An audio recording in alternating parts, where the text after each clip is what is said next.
bayan nagsalita na nakakagulat na mga reaksyon sa ginawa ng ating Pangulong Bongbong Marcos.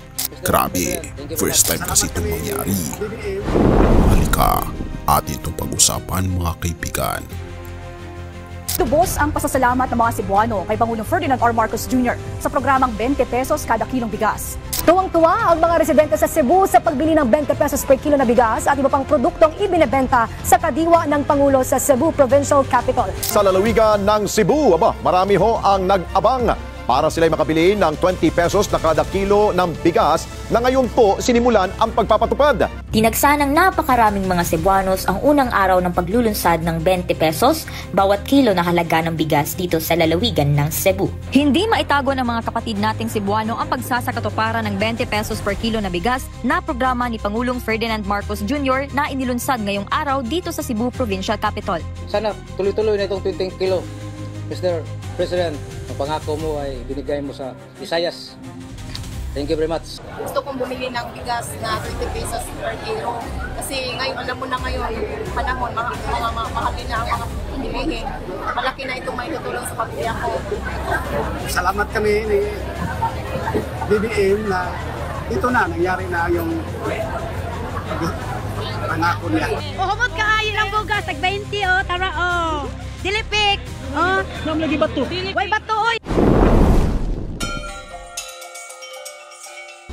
Bago natin ipagpatuloy kaibigan, siya nga pala ang Great Controversy na isa sa mga pinaka-kontrobersyal na libro dahil tumutukoy ito sa mga propesiya sa libro ng Daniel at Revelation na nagaganap na sa panahon natin ngayon bago ang pagdating ng ating Panginoon ay pinamimigay na namin ng libre sa pamamagitan ng PDF.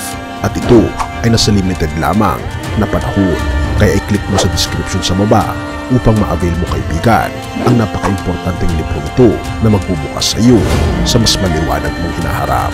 Purihin ang ating Panginoon Diyos at tayo magpatuloy. Akala mo siguro sa panaginip lang mangyayari na ang bigas sa halagang 20 pesos kada kilo ay isa lamang pambalubang loob, isang pangakong mananatili sa entamplado ng kampanya. Pero teka, bakit may mga taong nagsasabi ng salamat Pangulong Bongbong Marcos habang may hawak na sako ng bigas? Anong meron sa Cebu? Anong nangyayari sa Visayas? Bakit ang buong bayan tila may pinaglalaban pero may ngiti sa labi? Noong Mayo 1, habang karamihan ay nagpahinga, ang ilan sa ating kababayan ay maagang pumila, hindi para sa ayuda, hindi para sa relief, kundi para sa isang bagay na matagal nilang hinihintay, ang 20 bigas. Oo mga kaibigan, hindi lang ito para sa may hirap, gayon din pati sa may kaya. Visayas, Cebu in particular, hindi ito simpleng distribution, hindi ito palabas, ito ay isang sabay-sabay na pagkilos sa Bohol, Iloilo, Samar. Pero sa Cebu, may espesyal na nangyari.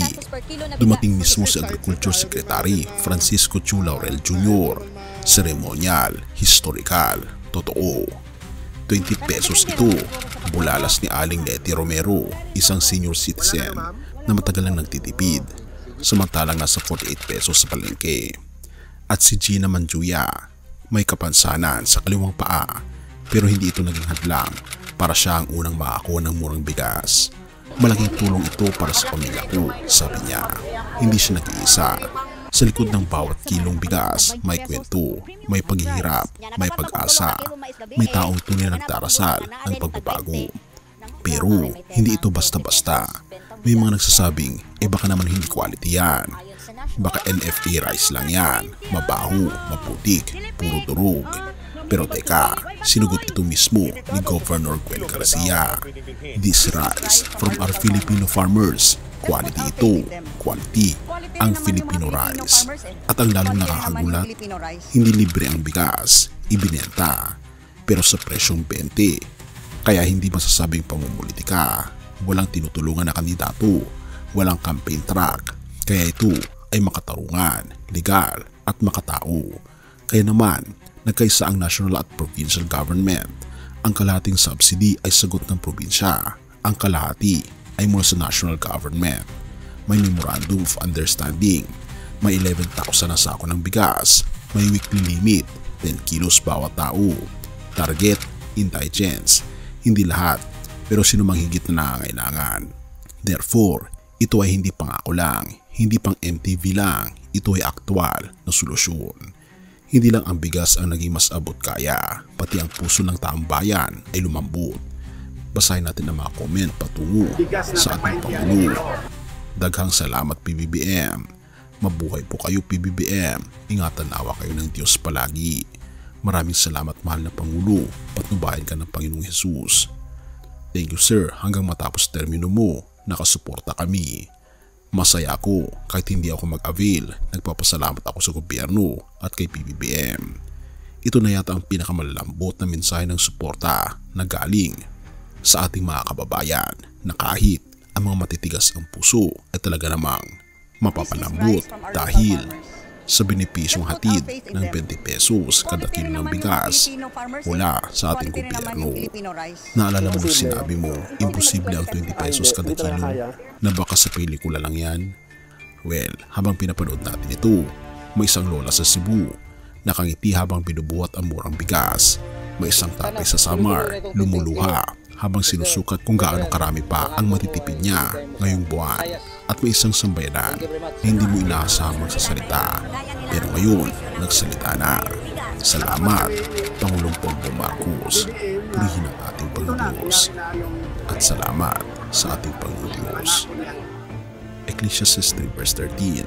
At kapag ang tao ay kumakain, umiinom, at nasisiyahan sa kanyang ginagawa, ito'y kaloob ng Diyos. Sa gitna ng mga pagtaas ng presyo, kagutuman at pagkabigo sa sistema, isang simpleng balita ang tumago sa puso ng maraming Pilipino. Murang bigas sa halagang 20 pesos kada kilo. Hindi ito isang himala ng tao. Hindi ito dahil sa husay ng programa lamang. Ito ay biyaya, ito ay kaloob. Tulad ng sinabi sa Ecclesiastes 3:13, ang kakayang kumain, uminom at masiyahan sa ating buhay ay hindi resulta lamang ng pagsisikap, kundi regalo mismo ng ating Panginoong Diyos sa atin. Ang ating Panginoon Jesus ang tunay na tinapay ng buhay. 1:6:35. Ang bawat butil ng bigas na natatanggap ng mga mamamayan ay anino lamang na mas malalim na katotohanan na ang ating Panginoon Kristo ang nagsusustento sa atin, hindi lamang sa pisikal kundi sa espiritual, na pinaka-importante na aspeto ng ating buhay.